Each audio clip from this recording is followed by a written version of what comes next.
Salut à tous, c'est Manaria, j'espère que vous allez bien. Aujourd'hui on se retrouve pour une vidéo complètement différente de celle de d'habitude, puisqu'aujourd'hui nous n'allons pas parler ni de criminels, ni de saints, ni de tronçonneuses. D'ailleurs si vous n'avez pas vu ma dernière vidéo, je vous la mets juste là, vous pouvez cliquer dessus si vous ne l'avez pas vue, parce qu'a priori elle n'a pas trop bien fonctionné, c'est le jeu. Donc aujourd'hui voilà, nous sommes là pour une FAQ, je suis là pour répondre à vos questions.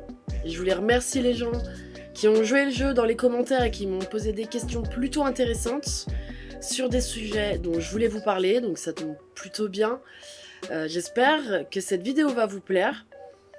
Je vous donne la possibilité d'apprendre à me connaître un petit peu mieux, dans un contexte un peu plus cool et détendu que d'habitude. Mais avant toute chose, je voulais vous expliquer pourquoi est-ce que pour moi faire cette FAQ était important. En fait, je me trouve pas assez naturelle, donc déjà c'est un vrai exercice d'être là devant vous.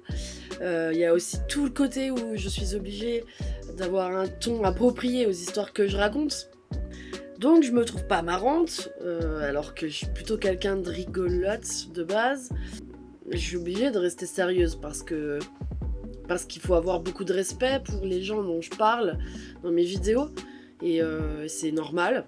Donc voilà, mais j'aimerais bien avoir la possibilité parfois d'être un peu plus cool, un peu plus détendue devant vous, avec des sujets un peu plus légers, ce serait super quoi.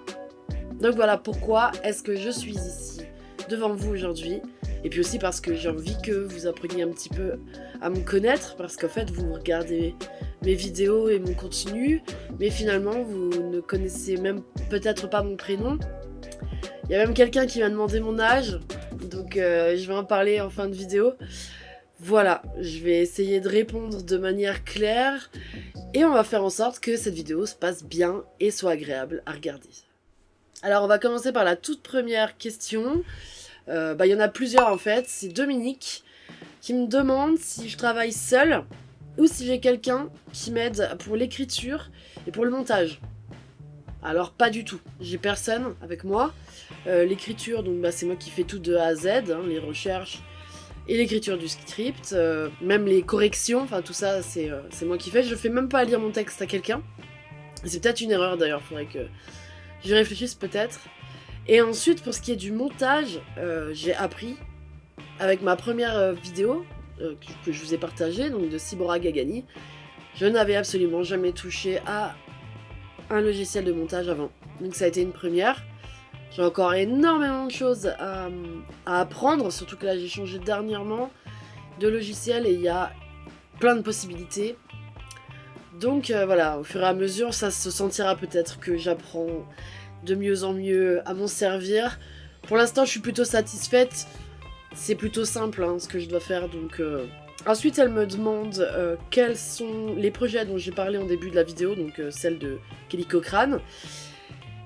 Quelle est ma formation, si journalisme, psychologie ou bien tout autre sans rapport avec les vidéos. Alors, je vais commencer par ma formation. Non, absolument pas. Je n'ai pas de formation ni en psycho, ni en journalisme. Alors la psychologie, c'est un truc, j'aurais vraiment voulu faire des études dans ce domaine. Ça m'intéresse énormément. Le problème, c'est que j'avais pas la possibilité. Et aujourd'hui, même en tant qu'adulte, parfois l'idée me traverse encore l'esprit. J'adorerais reprendre mes études, mais c'est pareil, ça demande ça demande quand même des finances, et puis il y a aussi l'entourage propice, enfin tout ça. Moi, ce serait trop compliqué. Mais ça restera toujours là, quoi. J'aurais voulu reprendre mes études, et la psycho, ça m'intéresse vraiment, quoi. Et donc, les projets dont je parle, oui, parce que je vous ai pas dit, mais j'ai aussi un diplôme en naturopathie que j'ai passé plusieurs années après être sortie de l'école. Et bien, en fait, c'est d'ouvrir une boutique pour vendre des produits bien-être. Parce que j'adore ça. Je suis complètement folle de nature et de plantes. J'ai énormément de choses que je voudrais partager, notamment par le biais de produits naturels, bio, des choses que je fais moi, toute seule, enfin voilà. Vous verrez ça dans les semaines qui viennent, de toute façon je vous mettrai au courant. Et puis j'ai aussi d'autres projets, alors là c'est un peu plus compliqué. J'adore le true crime, j'adore produire les vidéos que je vous propose, mais il est vrai qu'à la base, j'aurais voulu partir sur des choses genre le paranormal, l'urbex. J'aurais tellement voulu faire des expériences. Alors attention, hein, je parle de lui, mais à la Grand JD et tout, je suis trop fan.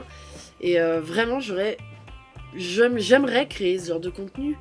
Alors pas aussi bien que lui, parce que lui c'est un fou furieux, mais ouais, un truc dans le style, ça m'aurait vraiment plu.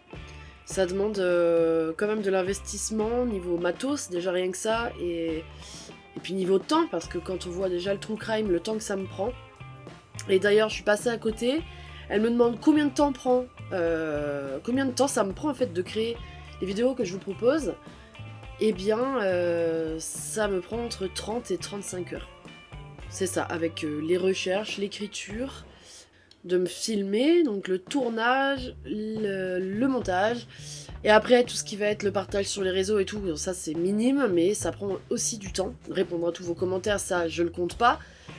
Donc toute la com, etc., ça prend aussi du temps, mais le vrai travail pour créer une vidéo, ouais, c'est entre 30 et 35 heures. Puis ça va dépendre de plein de trucs, mais de manière générale, je dirais ça. Donc c'est pour ça.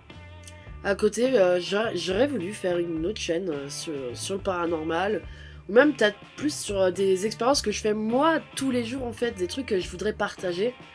Mais quand je vois le temps que ça prend déjà, pour le true crime, je me dis bon, c'est un peu trop peut-être. Ou alors il faudrait que je me fasse plus la main, et peut-être qu'ensuite ça pourrait être envisageable, on verra. Ça aussi c'est quelque chose que je mets de côté, mais que potentiellement je pourrais mettre en place dans les semaines qui viennent. Alors, question suivante. J'ai Dark Zone 666 qui me demande comment je choisis mes sujets et si j'ai une liste d'idées dans laquelle je vais piocher. Alors, choisir les sujets, c'est une galère sans nom parce qu'en fait, il y a tellement de youtubeurs qui produisent du true crime. Donc, il y a plein d'affaires qui ont déjà été faites, quoi. Et parfois, je commence l'écriture d'une vidéo, mes recherches, et je me rends compte, quelques heures plus tard, que finalement un youtubeur français a publié une vidéo sur ce sujet-là, qu'il n'a pas utilisé le nom du criminel ou des victimes, ce qui fait que je travaille pendant quelques heures dans le vide pour être méga déçue. Bon, je mets ces thèmes-là de côté parce que c'est des sujets qui m'intéressent et potentiellement, ce serait quand même intéressant que je fasse une vidéo dessus. Mais voilà, c'est très difficile de choisir des sujets pertinents, des trucs que vous n'avez pas vus. Parce que moi, c'est surtout ça qui m'intéresse, c'est de vous parler d'affaires dont vous n'avez pas entendu parler. Et si j'ai une liste d'idées dans laquelle je pioche, oui, j'ai une liste d'idées dans laquelle je pioche, j'ai plein d'affaires de côté. Mais en fait, j'ai surtout des idées de vidéos paranormales, en fait. Donc des sujets sur des cryptides, des sujets sur des lieux hantés ou des trucs comme ça, ou même des légendes et tout, j'adore ça, donc oui, j'ai une liste pour ça, et la liste pour le true crime, eh bien, c'est pas évident, parce qu'il faut la mettre à jour sans arrêt, étant donné que je ne suis pas la seule à produire ces sujets-là. Alors, il y a Godefroy qui me demande « Comment fais-tu pour te dégager de tous les sujets sordides sur lesquels tu fais des recherches ? Et est-ce que ma vie de tous les jours, elle est pas trop impactée ?» Mais en fait, ça dépend de l'état d'esprit dans lequel je me trouve, de la vie que j'ai en fait, au moment où j'écris, etc. Il est assez sûr que de parler de ce genre de sujet, en fait, ça peut être très lourd, très vite, si on n'a pas le nécessaire pour les supporter, quoi. Et ça a été mon cas, d'ailleurs, c'est pour ça que vous ne m'avez pas vu pendant un moment, je vais en parler après. Mais bosser sur ces sujets-là, ça peut quand même demander une espèce de force... une force psychologique qu'on n'a pas toujours. Et surtout si nous-mêmes, on fait les recherches, on écrit, on est toujours dedans. Des fois, on passe à un autre article de journal, ce qu'on lit, c'est encore pire que ce qu'on a lu avant. Enfin, ça peut vite être horrible, quoi. Mais si je pense qu'on a un bon entourage et tout, là, par exemple, je vais mieux. Je prends plus de recul, c'est plus facile. Mais, des fois, c'est pas facile. Alors, il y a Babs Laura qui me demande « J'aimerais savoir à quelle fréquence tu sors une vidéo. » Bah moi aussi, j'aimerais bien. Nous donnes-tu rendez-vous comme d'autres, un jour fixe toutes les semaines par exemple ? Ou, vu que tu en as parlé dans cette vidéo, que nous vaut une absence prolongée ? Alors pour la fréquence des vidéos, j'aimerais vraiment que ce soit toutes les semaines, je voudrais qu'il y ait une vraie régularité, etc. Le souci c'est que bah, des fois la vie qu'on a ne le permet pas, et en plus je suis toute seule, donc parfois c'est compliqué.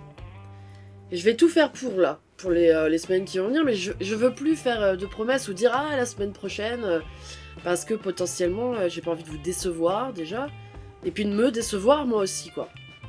Et ensuite, pourquoi est-ce que j'ai été absente longtemps?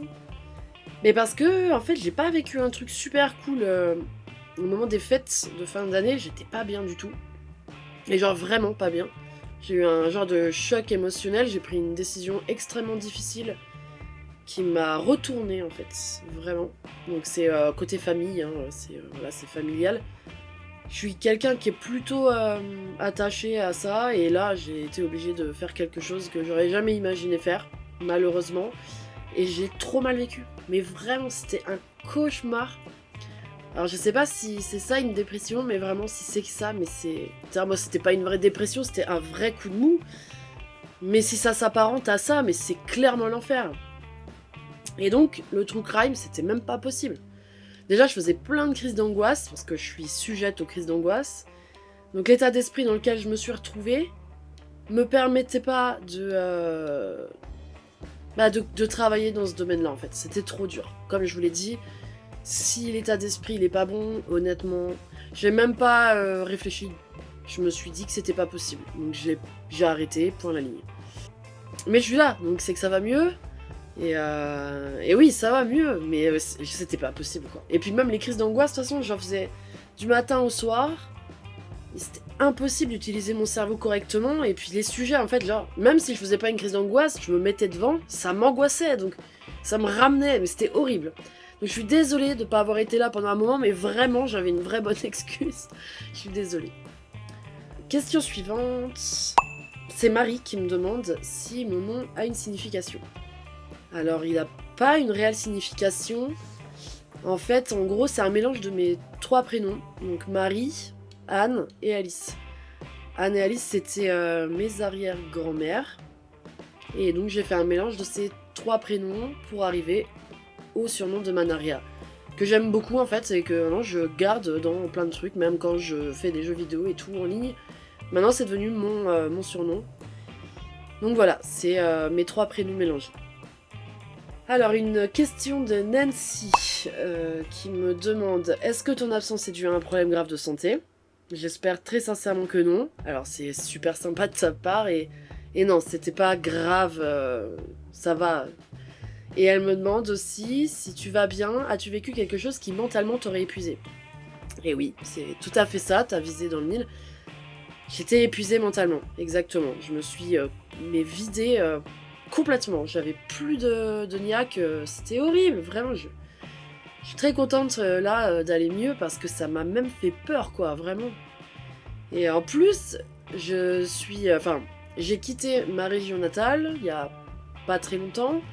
Je me suis retrouvée à gérer des choses vraiment pas cool dans ma tête et je me suis sentie seule, très seule, parce que très loin des gens qui m'en ressourcent habituellement et tout. Donc oui, j'étais mentalement épuisée. Et comme j'ai dit, le true crime, c'était pas possible, quoi. Impossible. J'en ai parlé à des amis, ils m'ont dit non mais arrête, c'est pas la peine. Ils m'ont fait un peu déculpabiliser parce qu'en vrai, mais c'était horrible, vraiment. Donc mon absence, elle était pas due à un grave problème de santé, mais à un bon... Je vais pas dire un burn-out parce que c'était peut-être pas ça, mais en vrai un truc où j'étais éclatée, j'en pouvais plus. On va passer à une question vachement plus sympa. Une question de Gayoul qui me demande quel est mon style de musique de prédilection, et de citer un ou 2 noms de groupe, et 2 pareil avec les films. Alors en vrai pour moi c'est une question super dure, parce que niveau musique je suis super éclectique, j'écoute de tout, vraiment ça peut passer de l'électro au hard rock, au métal, ça peut passer au rap après, je peux aussi écouter de la variété, enfin ça peut être vraiment tout. Et en choisir 2, mais c'est super dur, quoi. Vraiment. Je pense que pour le fun, je choisirais Stupéflip, je suis assez fan d'eux, je suis même complètement fan.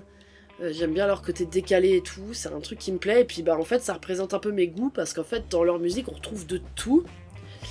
Et ensuite un deuxième groupe, un truc que je pourrais écouter du matin au soir. Genre vraiment, c'est pas mon groupe préféré, mais je pense que c'est un de mes préférés. Ce serait Iron Maiden. Si je pouvais dire ok, j'écoute ça du matin au soir, je pourrais écouter ça pendant des heures et des heures d'affilée sans que ça me gêne. Et ensuite, deux films. Je suis une très très grande fan de films d'horreur. Malheureusement, des films d'horreur, il y en a très peu qui sont bien, faut pas se mentir. J'aime beaucoup les thrillers, etc. Et en fait, pour moi là, ça va être plus facile que la musique parce qu'en fait, il y a beaucoup de choses que j'aime vraiment pas du tout. Je déteste les grands films hollywoodiens là où il y a des trucs qui explosent de partout, il y a des types qui meurent jamais, où tu te demandes comment ils font. Je déteste ces trucs-là. Je déteste les films à l'eau de rose aussi. Tout ce qui devient gnangnan à un moment donné, en fait, ça m'irrite. Je sais pas comment dire, mais j'aime pas. Donc, je suis extrêmement fan de tout ce que fait Guy Ritchie. Sauf la dernière série, pour ceux qui l'ont vue sur Netflix. C'était pas terrible, enfin j'ai pas trouvé ça terrible. Mais je suis fan de Arnaque, crime et botanique, Snatch et tout ça là. Après un vrai film de prédilection, je dirais Seven, je suis trop fan. Un vrai thriller de fou. Donc du coup, Le Sixième Sens aussi, ou les Aliens, je suis trop fan d'Aliens. Mais si je devais en choisir que deux, je dirais ça. Arnaque, crime et botanique et Seven. Voilà. J'espère que ma réponse te plaît, Gayoul. Et donc on va terminer sur la dernière question dont je vous ai parlé au tout début. On m'a demandé quel âge j'ai. Alors quel âge est-ce que je pourrais avoir? C'est une question un peu particulière pour moi. D'ailleurs j'ai dit à Sophie que j'étais même pas sûre de la garder, mais pour le jeu, si, je vais le faire bien sûr. Il y a des gens même qui m'ont dit qu'ils étaient surpris parce que j'avais l'air jeune et que mon travail était correct, enfin que j'étais professionnelle. D'ailleurs, merci, ça fait super plaisir. Mais je ne suis pas si jeune que ça. Alors j'aurais presque envie de vous demander de répondre en commentaire et de vous dire alors quel âge j'ai, dites-moi. Mais je vais vous dire, mon anniversaire c'est dans pas très longtemps, c'est le 4 juillet de l'année 1991. Voilà, je vais avoir 33 ans. Je vais donc clôturer mes 32 dans pas longtemps et j'ai hyper peur de vieillir. Voilà, ça fait partie des choses qui peuvent très vite m'angoisser. Et ça va, hein, de toute façon, j'ai bien conscience qu'on y passe tous et que voilà, mais je vais avoir 33 ans et j'ai encore tellement de trucs que je veux faire dans ma vie. J'espère que j'en aurai la possibilité. Bon, en tout cas, je vous remercie beaucoup pour les questions que vous m'avez posées. J'espère que cette vidéo, elle vous plaira, que j'ai réussi à répondre de manière claire à tout ça, parce que c'est pas un exercice facile, faut pas se perdre et tout dans ce qu'on dit. J'espère que on va se revoir la semaine prochaine avec une nouvelle vidéo True Crime. Il y en a une en préparation, une normalement que vous ne connaissez pas, en tout cas j'espère. Je vous remercie beaucoup pour tous vos commentaires et tout le soutien dont vous me faites part. En fait, ça me fait vraiment du bien. Et ça me motive à continuer parce qu'en fait on est sujet à se poser beaucoup de questions quand même quand on débute sur YouTube. Je sais pas si ça va m'emmener quelque part, mais en tout cas ça me fait hyper plaisir de partager tout ça avec vous. Je vous fais plein de bisous, je vous dis à la semaine prochaine, en tout cas on l'espère. Et en attendant, prenez soin de vous.